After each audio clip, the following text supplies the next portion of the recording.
Hey everybody, welcome back to Buddy's Spirits and Cigars. Welcome. Today we're going to do some Bookers.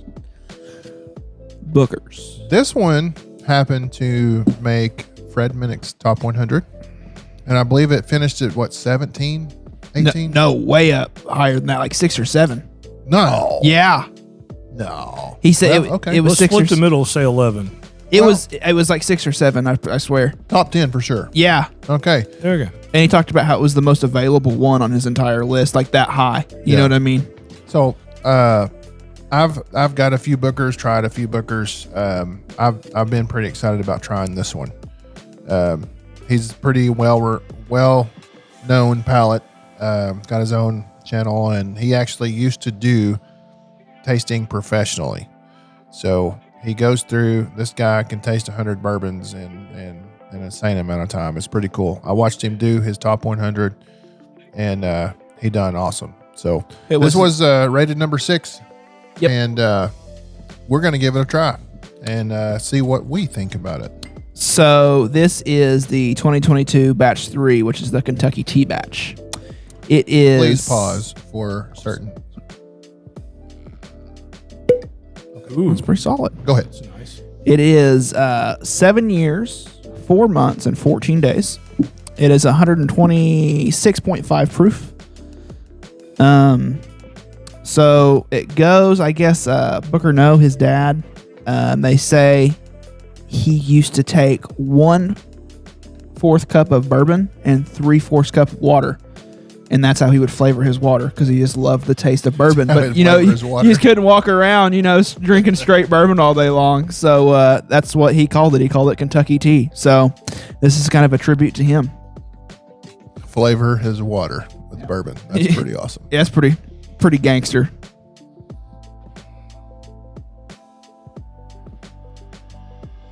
You definitely get the proof of the bourbon. That's a stout nose. Yeah, it is.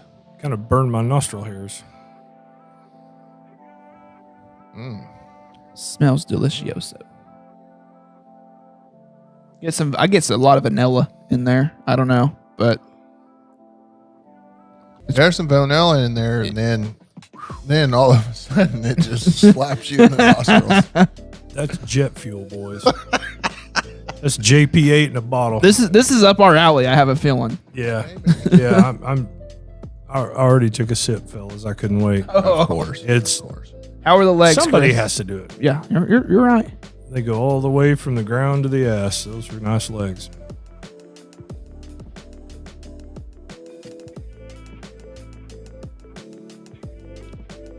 Yeah, she's all there. Oh yeah. It's good though. Oh, that is phenomenal. And not phenomenal, but it's good. No, that's my word. That's phenomenal. I know it's your word. It's a good word. I'm gonna say amazeballs. 126.5 proof. Age 7 years, 4 months, 14 days. See y'all if he was listening. He would There have was known an that. echo. That's crazy. Well, I just wanted to drive it home because it's that hot. It's that, it's there. It's all there. It most definitely is. I really like it. I get that vanilla you're talking about, especially after taking a drink and then smelling it. Yeah, that is very vanilla forward. More so on the nose than the palate, though. I get quite a bit on the palate too, personally. I don't know. Take a sip and open your mouth and inhale.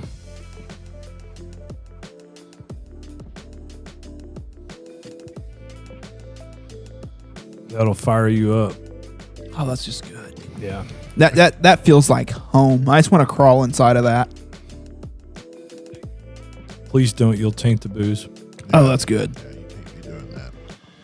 Not on here, anyway. That's solid.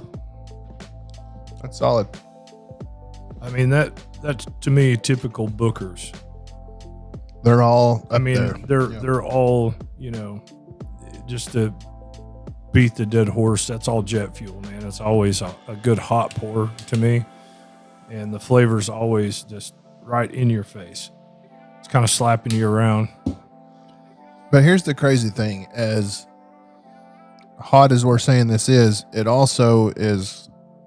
It kind of And I don't know if it's just because of the name of it. It's kind of a play on words or kind of making you think that way, but it is kind of thin in the sense of you're not sitting there trying to chew on it. It's not crazy viscous and thick. It doesn't hang around that long. It is kind of thin. No, it kind of punches you in the face and then jukes back out of your way. Yeah. It's like a quick little jab, you know? It's a sucker punch almost. I like it. Punches you and then says, I mean, yeah, it's a little hot, but I don't get it doesn't just blow me away with the alcohol burn. I get more flavor out of that than anything personally. There's a lot of flavor there for sure. Yeah. And considering, some of the stuff we've done lately, I mean, it's a night and day pour. Yeah. You know, for sure. I mean, not not necessarily better, not necessarily worse, but it's just totally different than some of the last few episodes we've done that had a lower proof pour. Yeah, I mean, we were hanging around 100 or just a 90 to 100 for the last couple episodes, and then we've kind of jetted up 20 another 25%. It's a huge difference. No, it's good. This just reconfirms that I'm a proof whore, I think, because I don't know. I really like it. I'm enjoying this more myself. Yeah. Mine's gone. All right. You want me to start this off? Yeah, get after it. That's kind of been the theme of... Let's go, youngin'. 3.75. Whoa. It's very good. It sucks that, now that it's 2023, these are going to be really hard to find. And the price point, $100, sucks a little bit. But I think you gotta kind of expect that though. True. I mean, they're not watering this down. True. They have less and of it. it's uncut, unfiltered. I believe it's not, it's not chill filtered or anything like that. And man, Booker's, standard Booker's has been a Hondo for years. Yeah. So I mean, in a way, you got to think that's really not bad compared to some other stuff that's jacked up the prices in the last couple of years. Booker's has been a solid Hondo for years. So I agree. You're kind of getting, you expect it. Right. If you want to buy it, well, shit, it was $100 in 2019. It's $100 now. Right. It's really not too bad, especially for the flavor bomb that's in that bottle. Yeah. No, I agree. Just my. I agree. But it's still $100 for a bottle of bourbon. Which, I mean, when it's good and they're like that, I'll pay $100 all day long. I really enjoy it. So that's where I'm at with it. 3.75. It's not quite a 4 for me. Just because I've been really spoiled here in the last month. If you guys are on the BSC community page, you see what I'm talking about with some just awesome bottles. If I had this a month ago, it would probably be up in the 4s, but I think I've been kind of spoiled. Yeah. So I'm going with a good 3.75. It's a phenomenal pour. If I see this batch out here when I leave, I'm buying it, so I have me a backup. All right. Well, and nothing wrong with that at all. This is a good, solid bourbon. There's a lot there. It's very bold. You get lots of flavors. It might be a lot too much for several people out there. However, you can water it down. That's fine. But as it sits coming out of the bottle, I'm at a 3.5. The price point sucks but like Bruce said, that's to be expected. It's been that way for a long time. But it'd be cool if it was cheaper, but at the same time, availability is not there as well. This batch is not going to be easy to get a hold of, but 3.5 all day long. It's a great bourbon, good pour, lots of flavor, and that's where I'm at with it. I'm also to 3.5. The price point, yeah, I would. Hell, if it was $50, I'd be way happier. But quite honestly, I'm used to Booker's being $100, so the price point doesn't hurt my feelings as much, if that makes sense. It's kind of like I'm used to it being $100, no big deal. But the availability is what kind of knocks it down for me, because you can't just walk in and find it most places, and that batch in particular. So. No, that's true. I mean, it is what it is, but that's what we think about the Booker's Kentucky Tea. And I tell you what, if it was hard to find before, now that Fred Minnick has put it as number 6 on the list, it will be almost impossible to find now. Oh, for sure. So. Oh yeah, this late in the year. I mean, it's definitely will be. But that's what we think about the Booker's Kentucky tea. Good stuff. Real good stuff. So you brought the Stogie today. I did. What do you think? This is a Flor D. Is that how you say it? Flor Day. San Andreas by Rocky Patel. We all know my pronunciation of these. Is absolutely horrible. Yes. Okay, go ahead. I've never said it was good. It's that's a given.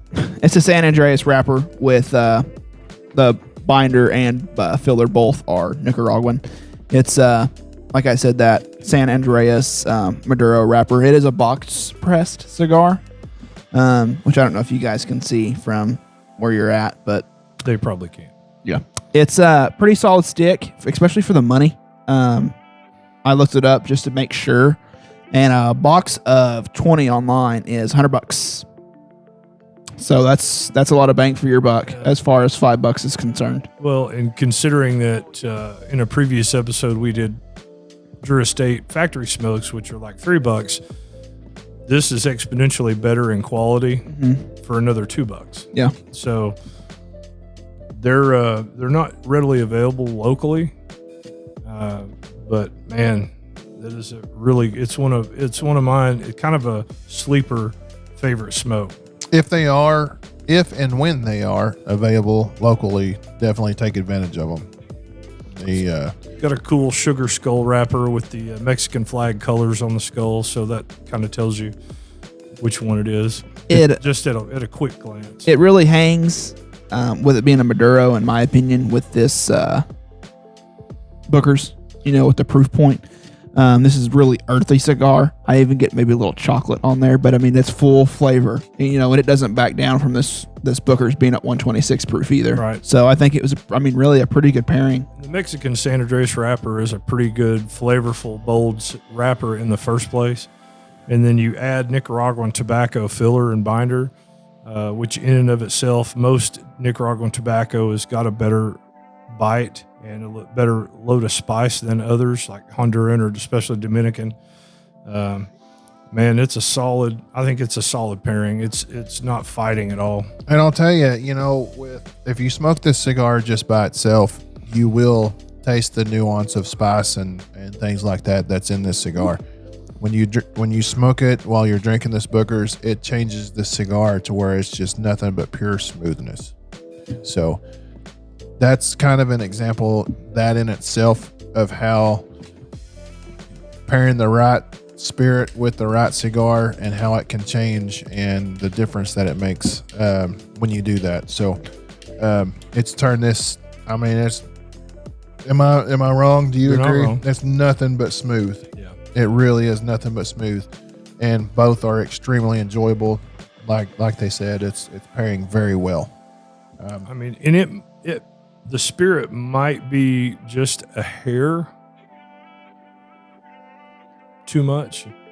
And when I say that, it's not a bad pairing whatsoever. Saying it loosely for sure. Yeah. But I mean, because of how hot that is, that's definitely is stronger than the cigar by itself. So Right. it's kind of maybe like what you're saying, it's making it smooth. So it's taking that, it's so much hotter, so much spicier. It's taking the edge off of the cigar and really making it a lot more mellow. I agree completely. Which is what makes the pairing so good too. Oh yeah, I mean it really complements each other. You don't want spices fighting each other and your palate's just flipping back and forth, and it's like, what the heck are you doing to me? When they pair this well together and it smooths out one side or the other, I mean, it just makes it that much more of an enjoyable and pleasant experience. So definitely a good pairing, and the budget as far as the bourbon goes is not so friendly, but as far as the cigar goes, it's very friendly. $5 stick all day long. When you get into premium cigars, your price really jumps up, especially if they're long filled and things like that. And these are. So that it really starts making a huge difference, because machines don't do this. These are all hand rolled when you get into premium cigars. So it makes a huge difference in price. It's all manual labor, and Rocky Patel knocks it out of the park, doing a great job once again. and I know we've mentioned this before, but by the time we've stuck this in our face and set it on fire, there's several hundred hands have touched this tobacco, from the little old men that poked the seeds into the dirt in the planting house to the guys that harvested that, put it in by hand in the field, and then harvested it by hand out of the field, hung it in the curing barns, put it in the pelons, into the off-gas room to get the ammonia off, and then separating the leaf and then rolling it, binding it and all that stuff. So, I mean, it's a very labor-intensive process that a ton of people have touched this particular tobacco by the time it gets to our hands to basically set it on fire. Yeah, and they stack the tobacco leaves up, go aging rooms. I mean, just everything is all manual labor. This is all done by hardworking people, so it really makes the difference in the quality of the cigar as well. It's huge. So be sure that you guys smash that like button, like this episode, share this episode, invite your friends to join us. Follow us on all of our social medias. We have YouTube, we have TikTok, we have Facebook, and Instagram. So follow us on all our social medias. We do the giveaways and stuff mostly happen in our community group that's on Facebook. So be sure you join us there. And we got some awesome, fun things coming up. And we appreciate all of your support. That's all we have time for on this episode. We'll catch you on the next one.